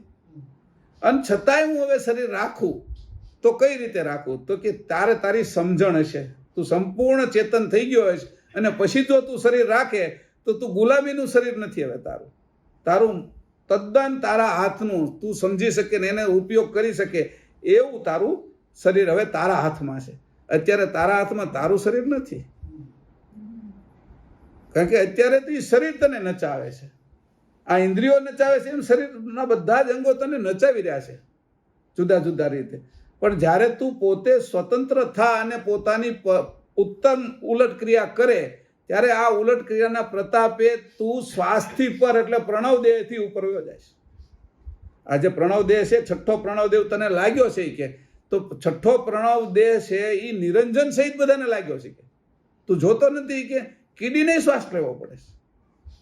કૂતરું હોતું હોય તો પેટ એનું ઊંચું નીચું થતું હોય છે, ગાયને જોઈ છે, બિલાડીને જોઈ છે, ઉંદરડો શ્વાસ લે છે કે તું જોઈ કે શ્વાસ પશુ પક્ષી અને વનસ્પતિ લે છે કે આ શ્વાસની ક્રિયા શું છે કે તને એટલો બધો સહજ શ્વાસ છે એટલે તું શ્વાસને તો જાણી નથી શકતો. તો શ્વાસને ખાલી શ્વાસ નથી કે જો શ્વાસ ખાલી હોતે તો હજી તું એને છોડી શકે, પણ એમાં જે સુગંધી ભરી છે એમાં તને આકર્ષણ છે. અંશને આકર્ષણ સુગંધીમાં છે એટલે અંશ અહીંયા પકડાઈ રહ્યો છે વૃત્તિએ. જો સુગંધીમાંથી આકર્ષણ મટી જાય એટલે સ્થૂળ દેહ તરત છોડી દે, અને પછી જો રાખે તો એની આગળ ટેકનિક હોય આપણી કરતા વિશેષ. એની આગળ ટેકનિક હોય. એ કોણ આપે? તો જે સકર્તા છે, જેની આ બધું કરેલું છે, એને એ ટેકનિક બક્ષિસ કરે, એ પદ્ધતિ આપે જે એના હોય એને. હવે આ પ્રાણ તને લાગ્યો ક્યાંથી કે, એટલે આ સુગંધી લાગી ક્યાંથી તને? તો એ કે માના ઉદરમાં હતો ને તે દિવસથી જે મેં નાડ જોડી, માની હારે મારી નાડ જોડી, તે દિવસથી જે મેં આકર્ષણ મને થયું, પ્રાણને મેં ખેંચવાની શરૂઆત કરી નાભીમાંથી, અને નાડનો વિકાસ કર્યો, નાળનો. એ નાળના વિકાસની અંદર મને સુગંધ લેવાની જે ટેવ પડી ગઈ, એમાં ચૂસણી લાગી ગઈ. મને સુગંધ લેવાની ખાલી ટેવ પડી નથી, ત્યાં મને બળપૂર્વક લેવી પડતી. આ શ્વાસ અત્યારે લેવું છું એ બળપૂર્વક નથી લેતો, સ્વાભાવિક લઉં છું. પણ હું માંદો હોઉં, કોરોના થયો તો બળપૂર્વક શ્વાસ લેવો પડે અને બળપૂર્વક છોડવો પડે. કોઈ શરદી થઈ હોય તો બળપૂર્વક શ્વાસ લેવો પડે અને બળપૂર્વક છોડવો પડે. જ્યારે મેં ત્યાં શ્વાસ લેવાની શરૂઆત કરી નાભીમાં, ત્યારે કોઈ પણ પ્રકારની જગ્યા નહોતી. અને જ્યારે નાક બંધ હોય ત્યારે છે એ આપણે શ્વાસ લેવો હોય તો ઘોર કરીને ઘસાય અને આપણે પીડા હોતી થાય. ક્યારેક આપણે શરદી થઈ હોય તો બળવા હોતી નાક મળે. તો કેમ? એ ઘસાય છે એટલે એને કારણે ઉર્જા ઉત્પન્ન થાય, ગરમી ઉત્પન્ન થાય છે, અને ગરમીના કારણે ત્યાં આગળ બળતરા થાય છે. એ એવી સ્થિતિ જ્યારે એની થઈ નાડની અંદર, એટલે એની ખેંચવાની જે શરૂઆત કરી, ચૂસણી લેવાની. આ જો હું સુગંધાકાંક્ષાની વાત કરું છું, ક્યાંથી ભળી છે એટલે ત્યાં પાછા જઈશું તો ખબર પડશે ને આપણે. તો એ જે એની આકર્ષણ ખેંચ્યું, એકદમ જે ખેંચ્યું ને, એના કારણે એક પ્રકારની ત્યાં ગરમી ઉત્પન્ન થઈ ઘર્ષણના કારણે, અને એની ચૂસણી રહી કે આ ચૂસ્યા વગર તો હું જીવીશ જ નહીં. એટલે એની ચૂસણી રહી ગઈ. એ ચૂસણી જે રહી ગઈ ને, જે ગરમી ઉત્પન્ન થઈ, એ ગરમી છે એ નાભીએ બેઠેલું અગ્નિ તત્વ છે. નાભી અગ્નિ તત્વ ક્યાંથી આવ્યું? કોઈ પૂછશે કે તમે ક્યાંથી લઈ આવ્યા? તો જે માના ઉદરમાં જે નાળ હતી એની અંદર જે મેં સૂક્ષ્મ શ્વાસ ખેંચ્યો હતો, એનો જે ઘર્ષણ થયું હતું, એ ઘર્ષણના કારણે જે ગરમી ઉત્પન્ન થઈ છે એ અગ્નિ તત્વ આજે નાભીની અંદર છે, અને એ જઠરાગ્નિની અંદર છે. એટલે જઠરની અંદર બધું પચે છે. એ ત્યાંથી જે આવેલું છે એ અત્યારે હજી કામ કરે છે. એ ઠરી જશે તો આપણે મરી જઈશું. અગ્નિ તત્વ ઠરી જાય એટલે આપણે મરી જાય. એવી રીતે એ નાભીમાં આવેલું. હવે એ ચૂસણી પાછી અગ્નિ તત્વ તો આવ્યું, પણ ચૂસણી કે સુગંધની ચૂસણી આવી, એને પછી હું એને સુગંધ આવી, એને માં અને પોતાની જે નાડી, એ સુગંધ છે એ નાકે નહોતો લેતો. મેં તમે કીધું જોવાની વાત છે અહીંયા, ત્યારે એને નાક નહોતું. એટલે હવે અહીંયા કીધું કે જોવાનું છે કે તારે, કે જોવાનું એટલે કેવી રીતે? સમજણમાં. કે તું જ્યારે એને ખેંચીશ ત્યારે જે સુગંધની જે ચૂસણી આવી એ ચૂસણી હજી તારા મનસ અંતસ્કરણની અંદર રહી ગઈ છે, અંતસ્કરણમાં ચોંટી રહી છે એ ચૂસણી. એ ચૂસણી તારા સાથે સાથ ચક્રમાં આવી છે. એ સાથે જ ચક્રો એને ખેંચતા હતા. એ જે ખેંચાણ હતું એ જે ખેંચાણ હતું એની અંદર જે ઘર્ષણ હતું, ઘર્ષણની અંદર અગ્નિ તો ઉત્પન્ન થયો, પણ એની સાથે શુદ્ધ ઓમકાર હોતી ઉત્પન્ન થયો. ઘર્ષાણું ને આમાં તો જે અવાજ ઉત્પન્ન થયો એ શુદ્ધ ઓમકાર, એટલે નાભીની અંદર રહેલો આ ઓમકાર એ તે તારા સ્વરૂપની સાથે બનેલો છે. કે આ બાજુનું શરીર બનતા એની સાથે એ બનેલો છે. એટલે એને જ બધા લોકો એ ઓમકારને જેવું સમજે છે કે આ આત્મા છે, આ હું છું. હકીકતમાં એ આત્મા છે, પણ એ આત્માને હું સમજે છે, અંશ હજી છૂટો પાડી શકતા નથી. કારણ કે એ સુગંધીની અંદર લોલુપ છે, નાદની અંદર લોલુપ છે, અને જે આ ચૂસણી રહી ગઈ છે એ ચૂસણી પછી જન્મ પછી એને નાકે આવી ગઈ ચૂસણી. હવે એ ચૂસણી જે નાકે આવી ગઈ છે એની સાથે સાત ચક્રોમાં આવી ગઈ. એટલે ચૂસવું એ એને જ્યારથી ખબર પડી, એટલે માને હોતી જ્યારે એને માને એ ધાવે છે ત્યારે એ ચૂસણી હજી રહી જ ગઈ છે. એને ક્યાંયથી શીખવાડવામાં નથી આવ્યું. એને ક્યાંથી શીખ્યું આ બાળક? તો એ ચૂસણી એની છે, એ એનું દેખાડે છે કે આ ચૂસણી માને જે માં એને ધવરાવે છે ત્યારે એ ચૂસી લે છે એને. અને આ ચૂસણી જે આવી છે એને મધ અડાડે છે જીભે, કોઈ ગળહોતી પાય કે મધ ક્યાં તે, તો એ તરત ચાટવા મળે છે. હોઠે અડાડો તો હોઠે જીભ બહાર કાઢે છે. આ ક્યાંથી આવી એને? એ કે તો કે જે ભૂમિ તત્વની અંદર હવે એને જે આકર્ષણ થઈ ગયું ને, ભૂમિ તત્વ મધ એ બધું ભૂમિ તત્વનું ગળપણ છે, એ બધું ભૂમિ તત્વનું છે. એટલે ભૂમિ તત્વમાં ઉતર્યો છે એટલે તરત જ તે એને એમાં સ્વાદ આવે છે. સુગંધ માત્રામાંથી સ્વાદેન્દ્રિય, એટલે પછી તરત જ તે આ સુધા તૃષા આકાંક્ષાએ પહોંચી ગયો. આકાંક્ષા આવી ગઈ એટલે બંધનમાં આવ્યો. એવી રીતે કરતા એ જે અહીંથી જે બન્યો એટલે પછી ત્યારે એની સાથે માની સાથે જે જોડાણો હતો એની જે આકાંક્ષા રહી ગઈ છે, સુગંધ આકાંક્ષા, એ આકાંક્ષા નાકે આવીને બેહી ગઈ છે આપણી. અને આ નાકે આવેલી બેહી ગઈ છે જે આકાંક્ષા, એની સાથે પાછી નાકે જે હતી તો ચૂસણી ત્યાં નથી આવી, પણ ચૂસણી મોઢામાં આવી. પણ તમારે જ્યારે શ્વાસને તમારે ખેંચવો હોય તો મોઢાથી એમ કરો ત્યારે એ અંદર સુધી ચૂસાય છે, શ્વાસોથી ચૂસાય. તો નાકે આકાંક્ષા આવી ગઈ અને ચૂસણી જીભ મોઢામાં આવી ગઈ. મોઢામાં જે ચૂસણી આવી એના બે ભાગ પડી ગયા તરત ને તરત. અને એ રીતે એને કીધું કે શ્વાસ તો નાકેથી લઈ શકીએ છીએ ને મોઢેથી લઈ શકીએ છીએ, પણ નાકે લેવાનો ફાયદો શું છે? તો કે જે મનુષ્ય જન્મમાં બે ભાગ જે સ્ત્રી અને પુરુષના મારામાં હતા, માતા અને પિતાના, તો એ બેયનું પોષણ થાય એટલા માટે બે નાડીઓ બનાવી. મોઢેથી લો ને એટલે બીમાર કહેવાય માણસ, અને બીમાર પડે હોતી મોઢેથી લઈએ એટલે. પણ ઈડા અને પિંગળાથી શ્વાસ લેતા હોય અને સુષ્મણાથી પણ હાલતો હોય જ્યારે અમુક અમુક સમયે, ત્યારે સુષ્મણાની અંદર તો અંકુર તૈયાર થાય ઉપરનું જે વિભાગની અંદર, પણ શુદ્ધ સુષ્મણા થાય પછી અંકુરે તૈયાર ન થાય. શુદ્ધ સુષ્મણામાં અંકુર પણ બને નહીં. પણ જે આ ઈડા અને પિંગળા એ ગરમ અને ઠંડી એ માતા અને પિતાના બંનેના તત્વને પોષણ કરે. એ જે પોષણ કરે છે એટલે નાકેથી આપણે શ્વાસ લઈએ છીએ. આ શ્વાસ છે એ જેટલો રોશન સમીરા નાભીથી આવ્યો હતો એની પૂર્તિ કરે છે આ. પણ એટલો બધો સક્ષમ, એટલો બધો તાકાતવાન આ શ્વાસ નથી જે આપણે નાકેથી લઈએ છીએ. કારણ કે જેની શરીર બનાવ્યું એક અંકુરમાંથી, એક બેક્ટેરિયામાંથી મનુષ્ય શરીર બનાવ્યું, એ શ્વાસ વધારેમાં વધારે તાકાતવાળો હતો. અને એ સુગંધ આકાંક્ષા એ શ્વાસની અંદર ભરેલી હતી. હવે જે નાકે શ્વાસ ગયો ઈડા પિંગળાને સુષ્મણા થઈ, પણ તે જ્યારે એના બે ભાગ કર્યા ત્યારે બુદ્ધિના વિકાસની અંદર તારે એ શ્વાસને લગાડવાનો હતો, એટલે તે 12 આંગળનો જે સોહંગ પ્રદેશ છે એની અંદર જે શ્વાસ ગયો છે એ તારી બુદ્ધિનો વિકાસ કરે છે. અને જે 52 આંગળ નીચે જાય છે આજ્ઞા ચક્રથી, એ તારા શરીરનો વિકાસ કરે છે. એના બે ભાગ કરી નાખ્યા. એની જે બુદ્ધિનો વિકાસ કરે છે એટલે જ્ઞાન માર્ગની અંદર ભક્તિપૂર્વક તારે કેવી રીતે જવું એનો આખો રસ્તો તને બતાવે છે. અને જે આ બાજુનો વિકાસ કરે છે તો એ જે નીચેના તારું શરીર કેવી રીતે સારું રહે, અને એ શરીર સારું રહે તો તું આરાધના ઉપાસના એ સારી રીતે કેમ કરી શકે, અને લાંબો સમય સુધી શરીર સારું રહે અને જીવન રહે તો લાંબો સમય સુધી આરાધના કેમ થાય. એટલે એ કામ પાછું ઓહં પ્રણવ કરે છે, ઓલો સોહમ કરે છે. હવે બંનેના માર્ગ છે એ ઓહમ માર્ગ અને સોહમ માર્ગ, એ એના માર્ગ છે. હવે આ જ્યારે બે પ્રણવ ભેગા થઈ જાય છે સુગંધની સાથે, આ જ્યારે બે પ્રણવ ભેગા થાય છે ત્યારે જે ભેગા થાય ત્યારે 64 થાય. 52 અને 12 64 આંગળનો જ્યારે પ્રણવ આપણો વહેતો હોય ત્યારે એ સ્ત્રી પુરુષના મિલન સમયે એ વહેતો હોય ત્યારે અંકુર પાછું નીચે ઉતરે છે. આ અંકુર જ્યારે નીચે ઉતરે છે એ જ રીતે જે તારે જવાની ક્રિયા પણ એ જ રીતની છે, આખી ઉલટ ક્રિયા. કે જે અંકુર આવે તો બહાર અને 52નો એને તું જ્યારે ભેગો કરી દે ને એ જે બહાર ગુદાથી લઈને પછી સ્વાધિષ્ઠાન અને મણિપુર આ 3 ચક્રની અંદરથી ત્યારે તું શ્વાસ ઉપર ઉઠાવીશ ત્યારે અપાન ગુદાથી અપાન ઉપર જાય છે, સ્વાધિષ્ઠાનથી પ્રાણ ઉપર જાય છે અને નાભીમાંથી સમાન ન જવો જોઈએ અને રોશન સમીરા જવો જોઈએ. સમાન વ્યાપક થઈ જશે. એટલે રોશન સમીરા જ્યારે જશે ત્યારે રોશન સમીરાથી તારે પોતાના સ્વરૂપે થવાની પ્રક્રિયા શરૂ થશે. આ રીતે કરીને કીધું. તમે એ પણ કહ્યું હતું કે દરેક ચક્રના પુષ્પ છે ને એની ગંધ પણ એ લેતું જોઈએ. એટલે દરેક ચક્રના પુષ્પો પણ આખા ખીલે એની બાજુ જાય.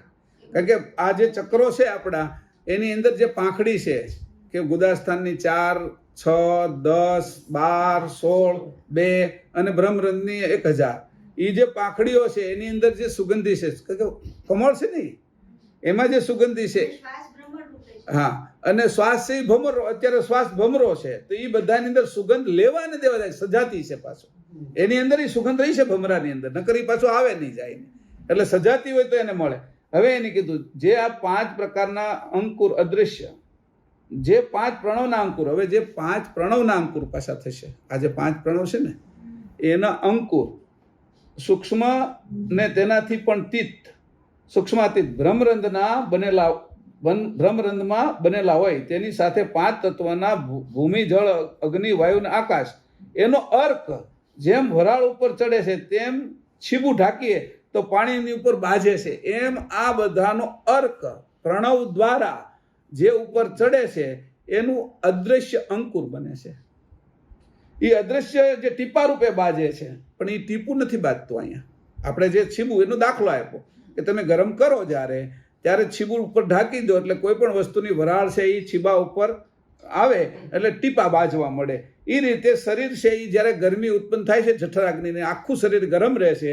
એની અંદર 5 તત્વનો જે અર્ક છે, તત્વનો અર્ક, તત્વ નહીં, એ અર્ક પ્રણવ દ્વારા જે ઉપર ચડે છે એ 5 પ્રણવ છે. એ 5 પ્રણવ એટલે અપાન, પ્રાણ, વ્યાન, ઉદાન અને સમાન એનું જે સંયુક્ત ભેગું થવું અને એનું જે પાંખડીમાં ગોઠવાવું ડાબી કે જમણી બાજુમાં, એટલે નર અને નારીના એ 500 અંકુરો એ ત્યાં આગળ પાકે છે, એની અંદર તૈયાર થાય. એ અદૃશ્ય અંકુર થાય છે. અર્ક વત્તા પ્રણવનું અંકુર મળતા જે આ રચનાની ઝૂરી વણાટ ગુઠાય છે તે દ્રશ્ય અંકુરની શરૂઆત છે. હવે કીધું પ્રણવ, અર્ક અને પ્રણવનું અંકુર. અર્ક જે અર્ક ગયો અને પ્રણવનું અંકુર. તત્વનો અર્ક, 5 તત્વનો અર્ક, ભૂમિ, જળ, અગ્નિ, વાયુ અને આકાશ. એ અર્ક છે. એનું રૂપ કેવું છે અર્કનું? તો કે એનું કીધું માત્રા રૂપે.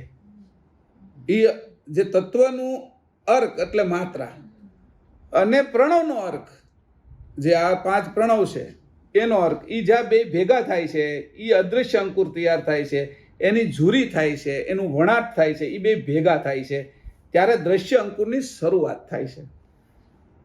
આ દ્રશ્ય અંકુર પછી જે છે એ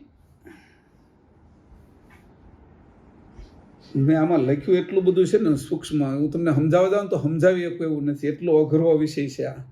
કે ન્યા જે બનાવ્યું છે એ જે તૈયાર થયું છે તો એ કેમાંથી તૈયાર થયું પાછું? આ જે રીતે તૈયાર થયેલું છે પણ એને કોઈ ધારણ કરવા વાળું બીજું અંકુર છે જે અવિગત અંકુર છે, જે અદ્રશ્ય અંકુરને ધારણ કરે છે. જે અવિગત અંકુર છે એને કેમાંથી બન્યું?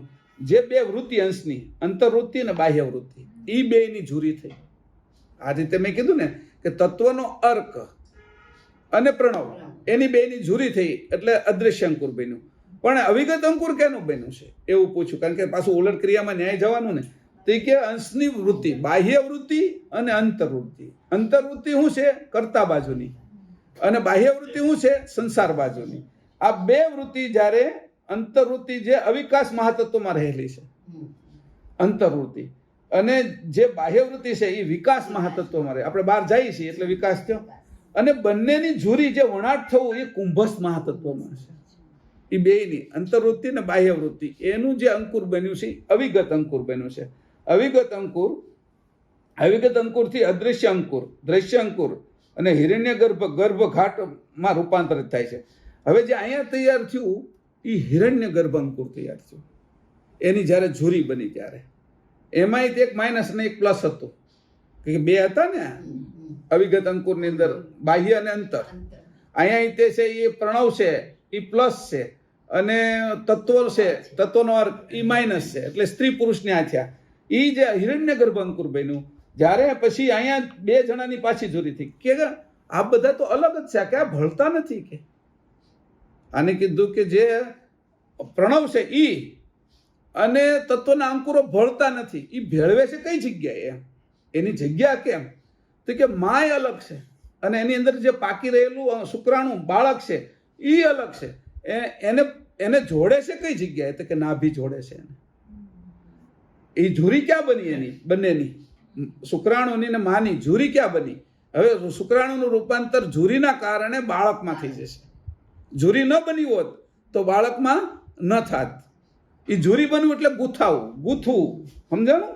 ગૂંથણ કરવું એટલે જોડવું, વણાટ કરવો એનું નામ ઝૂરી છે. આ ઝૂરી છે એ બની.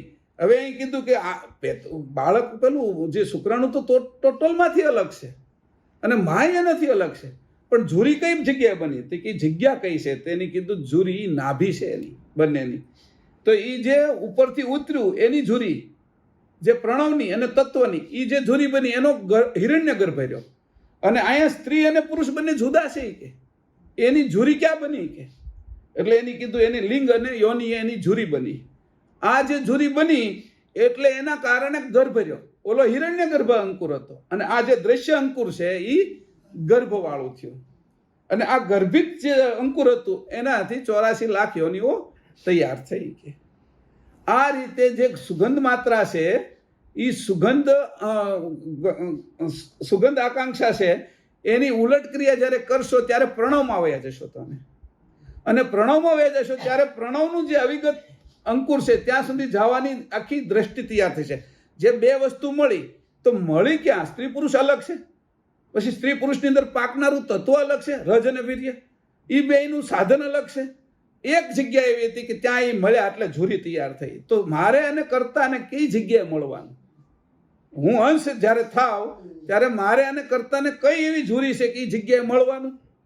એટલે એ જે જગ્યા મને બતાવો તો કીધું અવિગત અંકુરમાં તારે એને યારે મળવાનું છે. તો અંકુરની અંદર અવિગત અંકુરની અંદર શું છે કે એની ઝૂરી ક્યાં છે તો કે ચૈતન્યતામાં. એની ઝૂરી ક્યાં આપી? જે રીતે એને એકતા ક્યાંથી કરી? બે માં અને બાળકે નાળની અંદરથી એકતા નાભીમાંથી કરી. એ નાભી આવી ગયા, લિંગયોની આવી ગયા, રજવીર્ય આવી ગયા. આ અંદર છે એ પ્રણવ અને આ તત્વના અર્કે આવી ગયા. એનાથી અદૃશ્ય અંકુર બન્યું. અવિગત અંકુર જે છે એ કેનાથી બન્યું? બે વૃત્તિથી, અંતર અને બાહ્ય વૃત્તિથી. એ અવિગત અંકુર બન્યું જે બધાનું અંકુર છે. અને અવિગત અંકુરનો જે અંશે થવાની વાત છે એમાં 5 વસ્તુ છોડ્યા પછી જે ચૈતન્યતા છે એ કર્તાની બાહ્ય વૃત્તિની સાથે એક થઈ જાય ત્યારે આપણી ઝૂરી તૈયાર થઈ ગઈ એની સાથે મળવાની. એ ઝૂરી છે ત્યાંથી આપણે જોડાવાનું છે, ત્યાંથી જોડાયેલા હતા. વૃત્તિ અહીંયા આવી ગઈ છે અને આ બધું કામ પછી કીધું કે વૃત્તિએ થાય છે કે પછી કીધું આ પ્રણવ શું છે કે ધનુષ છે કે અને તારી સુરતા છે એ બાણ રૂપે છે કે આ ધનુષની અંદર તું જ્યારે બાણ ચડાવીશ અને એ પછી બાણ પછી પ્રણવ શાંત થઈ જશે. પ્રણવ શાંત થઈ જશે પછી બાણ જે ગતિ કરશે એ બાણ છે એ કઈ ગતિ છે એની તો કે વૃત્તિરૂપ બાણ છે એ કોને વિંધી નાખશે કે લક્ષ્યને અંશે થઈ જશે કે એ વૃત્તિરૂપ બાણ છે એ વૃત્તિરૂપ બાણ રૂપે હું આ બાજુ હેઠે ઉતર્યો છું. હું અહીંયા આવ્યો નથી. હું મારી વૃત્તિરૂપ બાણે આ બાજુ આવ્યો છું. એ જ વૃત્તિરૂપ બાણ મારે ફેરવી નાખવું એટલે ભાલ તિલક ઉપર કરવું એની નિશાની આપી કે નર અને નારી અથવા માઇનસ અને પ્લસના જે ભાગ છે એને તારે 8 અને 2 ભાગને હરખા કરી નાખવાના. અને જે ઉપર ભાલ તિલક ઉપર જાય એ ભાલ તિલકની ઉપર તારે સુરતા રાખવાની. સુરતાનું પ્રણવ પહેલા પ્રણવ ઉપર જશે, સુષ્મણા થશે એટલે પ્રણવમાંથી વૃત્તિ થઈ જશે. વૃત્તિની અંદર પ્રણવમાંથી સુરતા થશે, સુરતામાંથી વૃત્તિ થઈ જશે, વૃત્તિ જ્યારે અણીવાળી થઈ જશે અને એ બે તત્વોને બાદ કરી નાખશે, નર અને નારીના, અવ્યાકૃત અને નિરંજનના 8 અને 2 ભાગને છેદી નાખશે, ત્યારે જે પોતે જે આ નાકમાંથી ઉપર ચડ્યો છે, શ્વાસ જેની પહેલો લીધો છે, એ જ શ્વાસ એ પાછો જશે, ત્યારે પોતાના સ્વરૂપે પોતાના ઘરમાં પહોંચશે. આ જ જે ઉલટ ક્રિયા છે એ સુગંધ આકાંક્ષાની છે. અવિગત સુગંધ આકાંક્ષા છે ને, અવિગત સુગંધ થશે ને એ શ્વાસની જોડે એક થઈ જશે. હા, એટલે અવિગત સુગંધ જે સુગંધી ભરેલી છે, જે ખબર નથી આપણને, એ સુગંધીની આપણે ખબર નથી. એ કોણ કરાવે? કે આ કોણ આપને સુજાડે? તો પરમ ગુરુ સિવાય આ કોઈ ન સુજાડે આપને. કારણ કે આટલું બધું હું જે ઉતરીને આવ્યો છું એને તો કરોડો અબજો જન્મ થઈ ગયા. મને 15 દિવસ પહેલા ખાધેલું હું કયું શાક છે એની યાદ નથી મને, અને મને કર્મ દોડાવે છે. જ્યારે તને આ રીતે ખબર પડી ગઈ પછી તું આ શરીરમાં છો, તો હવે તને કર્મ નહીં દોડાવે. કે કર્મ કેવી રીતે બાદ થઈ જશે? કે તું પછી તારે સ્વતંત્રતા આવશે. કે અને આ ગુલામી છે. જ્યારે તું પરમાર્થની અંદર જાય ત્યારે તને કે કર્મ બાદ થઈ જશે. તું કર્મ કરીશ પણ કર્મમાં તું રહીશ નહીં. જ્યારે તું હારામાં હારું ભોજન કરતો હો ત્યારે તું એને એમ સમજે છો કે હું આ બધી ઇન્દ્રિયોને શરીરને ખવડાવું છું અને પ્રણવને ખવડાવું છું. મારે તો ખાવાની જરૂર નથી, પીવાની જરૂર નથી, મારે આનું સુખ મળે એની જરૂર નથી, મને આનો આનંદ મળે એની જરૂર નથી. એમ કરીને તું સારામાં સારી વસ્તુ ખાતો હોય ત્યારે તું અલગ થઈ જા. આ રીતે તું અલગ થઈ જાય કે તને અલગ રહેતા આવડી જશે. સારામાં સારી વસ્તુ છે તો બધી ઇન્દ્રિયનું પોષણ હોતી થશે, શરીરનું પોષણ થશે, તને એનો સ્વાદ હોતી આવશે. પણ તને એ ખબર પડશે કે આ બધા દુનિયાના કોઈ પણ સ્વાદ લેતા હશે એની કરતાં તું હારામારો સ્વાદ પણ લઈ શકતો હશે. પણ તું એવું સમજે છો કે આ સ્વાદના કારણે, આ આનંદના કારણે, આ સુખના કારણે હું આનંદમાં નથી, મારું સ્વરૂપ જ આનંદરૂપ છે, મારા હિસાબે આ બધું થઈ રહ્યું છે. એ જ્યારે તું સમજીશ એટલે એ તરત જ એનું તને કર્મ નહીં લાગે. એવા દરેક કર્મની અંદર સાવધાન થઈ જાય. જ્યારે તું આવી રીતે સાવધાની કરી લઈશ કે એટલે તું ખાવામાં, પીવામાં, ત્યારે ફરવામાં ક્યાંય પણ તારી બધી ઇન્દ્રિયો કામ કરતી તને દેખાશે, પણ તું તો તારા સ્વરૂપમાં રહીશ. અને આ સ્વરૂપમાં રહીશ એટલે તને આનો પૂરો આનંદ મળશે. બધાને એમ લાગશે કે આ કેટલો આનંદ લે છે, પણ તું એનો સહેજે આનંદ નહીં લેતો. તું તો તારા સ્વરૂપમાં આનંદ લે. બીજાને એમ લાગશે કેટલો મોજથી ખાઈ છે, કે કેટલો મોજથી ક્રિકેટ રમે છે, કે કેટલો આનંદથી, પણ તું એના સ્વરૂપમાં છો. તારા તને ક્રિકેટનો આનંદ નથી આવતો, તું ખાશો એનો આનંદ નથી આવતો, તું કોઈ પણ ક્રિયા કરે આનંદ માટેની, એની કોઈ આનંદ તને હવે અંશમાં નથી જીતો. કારણ કે એટલો મોટો આનંદ તે પ્રાપ્ત કરી લીધો છે, તો તને આ તુચ્છ લાગે છે. તું આ ઇન્દ્રિયોને ખાલી આપે છો, તું શરીરને આપે છો, 6 શરીરને તું એની અંદર રમાડે છો, અંતસ્કરણને રમાડે છો, ગુણગણને રમાડે છો. એટલે તને હવે છે એ બ્રહ્મા, વિષ્ણુ, શંકર, આદશક્તિને, નિરંજન અથવા પ્રણવ દેહના જે બ્રહ્મજ્ઞાનીઓ છે એ પણ તને નડી શકે એમ નથી હવે. અને એ નડતા નથી એટલે તારું કોઈ પણ કર્મમાં નોંધાતું નથી. કે સારું કે ખરાબ એનું તારે પરિણામ ભોગવવા માટે આવવું પડતું હોય પરાણે, એવું કાંઈ છે નહીં. તારે કરવું હોય તો કર, ને ન કરવું હોય તો કાંઈ નહીં, તું છૂટો છો. કે આવી જે છૂટા પડવાની પરમાર્થ પ્રાપ્તિની જે ક્રિયા છે કે એ કેનાથી થાય? કે તો એ કીધું કે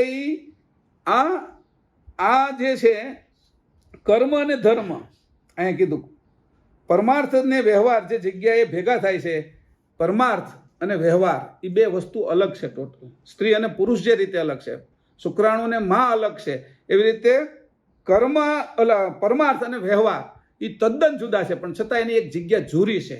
એ ત્યાં ભેગા થાય છે. મેં કીધું નાળ એની અંદર ભેગા થાય છે. ત્યાં કર્મ અને ધર્મ બે ભેગા થાય છે, એની ગૂંથણી થાય છે. એની અંદરથી પરમાત્મા રહીને કર્મ કરવું એટલે નિષ્કામતા થઈ જાય.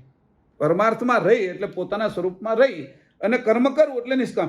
ને સ્વાર્થમાં રહીને કર્મ કરો તો બંધન રૂપ ગુલામી થઈ જાય. કે દાખલા તરીકે મેં આમાં દાખલા એ રાખ્યા છે કે આ સંધિની ટેકનિક, એને આ સંધિને જોવી અને એની ટેકનિક જે પ્રાપ્ત કરવી એનું નામ છે વિવેક.